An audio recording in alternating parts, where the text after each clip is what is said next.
اعوذ باللہ من الشیطان الرجیم، بسم اللہ الرحمن الرحیم۔ معزز سامعین السلام علیکم۔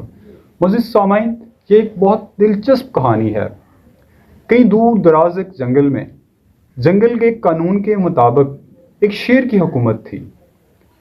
شیر ایک دن شکار کرنے گیا تو اس کا پہاڑ سے پاؤں پھسلا اور وہ نیچے گر کر ہلاک ہو گیا۔ اس منظر کو صرف ایک لومڑی دیکھ رہی تھی۔ لومڑی کے چلاک ذہن میں ایک خیال آیا، کیوں نہ پورے جنگل پہ حکومت کی جائے۔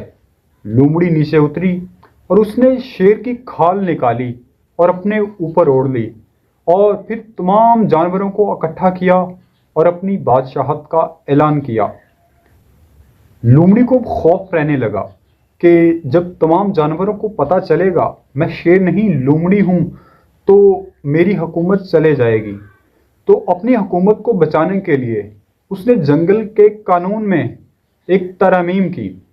اس نے تمام جانوروں کو اکٹھا کیا اور کہا کہ میرا خاندان یعنی شیر صدیوں سے جنگل پہ حکومت کرتے آئے ہیں، اب دوسرے جانوروں کا حق بنتا ہے کہ وہ جنگل پہ حکومت کریں۔ تمام جانور ایک دوسرے کا منہ تکنے لگے کہ اب کس کو بادشاہ بنایا جائے گا۔ تو لومڑی نے کہا کہ جو تم میں سے سب سے ہوشیار، چلاک اور ذہین ہوگا اس کو ہی جنگل کا بادشاہ بنایا جائے گا۔ تو لوگوں نے پوچھا کہ وہ کون سا جانور ہے جو اتنا ذہین اور چلاک ہے جو آپ کے بعد بادشاہ بنے گا۔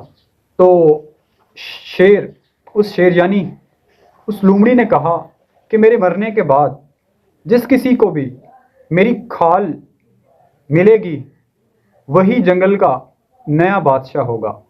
تو کچھ دن گزرے تو لومڑی اپنے اوپر اڑی ہوئی کھال نکال کر تمام جانوروں کے سامنے آ گئی، اور تمام جانوروں نے اس کو اپنا بادشاہ مان لیا، اور اس طرح پورے جنگل پہ لومڑی حکومت کر رہی ہے۔